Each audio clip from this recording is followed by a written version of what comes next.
Newsflash, if you're looking for celebrity gossip, this ain't the page for you. This is a hood blog. We talk about the dope dealers, rappers, writers, runners, dancers, real folks, groupies, baby mamas, baby daddies, the bitches with surgery procedures, and everybody else in between. Everything user submitted, all information is alleged and for entertainment purposes only. And we still not your friend. Stick out the back of the truck, he feisty. Tatted they fake like a Gucci man, nigga went brrr, and I made him icy. I give a fuck too lightly. Go walk it off, my nigga go hiking. I go check out with the yellow red bros, I catch a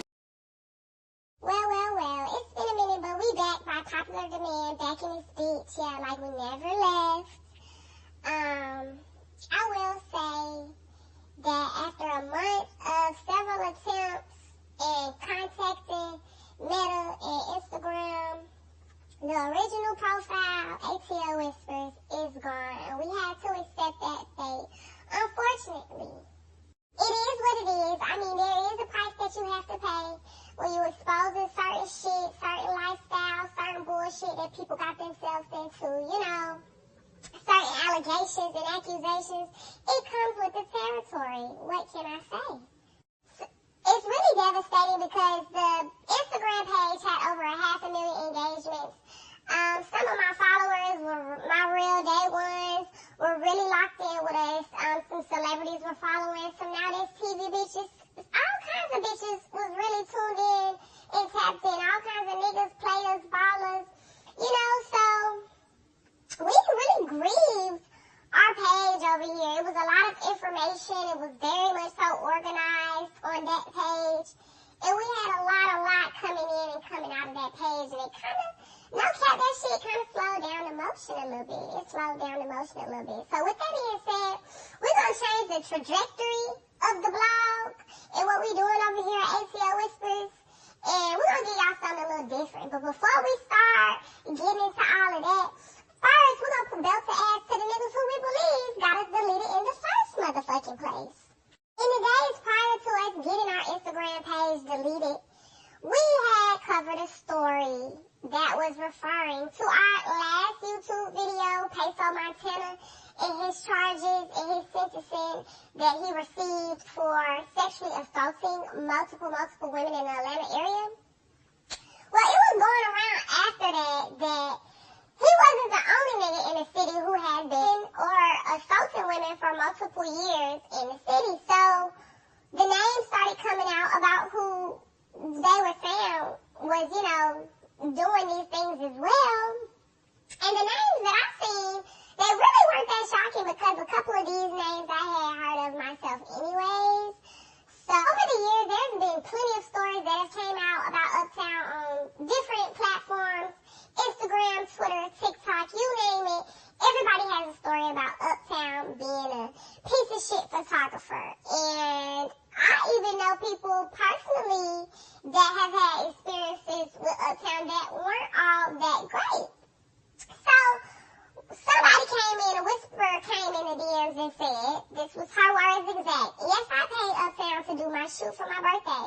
And then he suggested I do a naked shoot with my hands covering my private areas, and my dumb ass fell for it. And then he forced himself on me. And I have a hard time saying no. I was home alone and we had sex. I felt so uncomfortable after he said he was going to send me my money back and make the shoot free. Because he seen in my face I felt uncomfortable. Months later, I ended up finding out he had an OnlyFans. And everyone he ever took naked pics of, he posts girls on there selling their pics.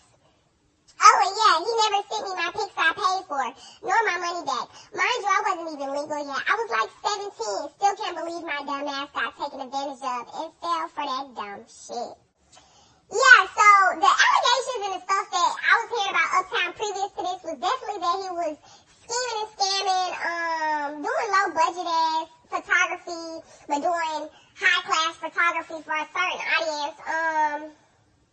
Everybody knows Uptown and everybody knows something about Uptown. Everybody knows something about Uptown so much so that Uptown is no longer going by Uptown. Uptown has a new username on social media. And he was seeing and hearing what was going on about him. And he could not stand for that. To talk about Uptown, the photographer, more people started to mention another photographer, and I believe his name is Sease, Shots by Sease, something like that. This lady said, I've heard a lot of women say that about Sease. That happened to me I woke up in and out from a drink from him eating me out and then on top of me. When I came to, I felt so dirty.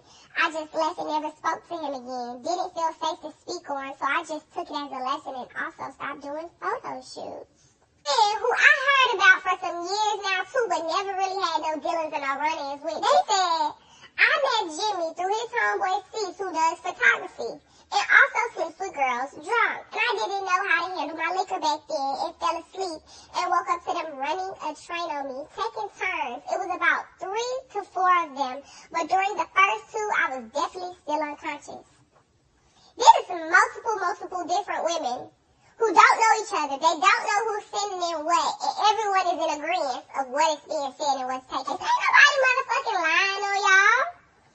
Ain't nobody going out that way to create stories and content on y'all punk ass, puss ass niggas. Girl even went as far as to say this about Uptown. She said, I went to a shoot with him and my 2 homegirls, and he couldn't even do the shoot because he kept going behind the curtains jacking off. What type of creepy, freaky bullshit is that? What type of freaked out, fucked out shit is you on, Uptown, huh? Imagine just going to do a birthday photo shoot and then you get traumatized by this ugly ass, light-skinned, chubby boy. Like, what the fuck? Nobody had no plans for that. I'm not gonna lie, it was a whole lot of other niggas who was getting called out for their freaky ways, for their freaky fuck nigga ways, including Huncho. So, I'm not sure who's behind helping get the page deleted. Maybe it was just one person. Maybe it was multiple of these niggas coming together in the middle of the night to mass report the page. Or maybe it just was our time to go when we had violated too many times. Whatever. But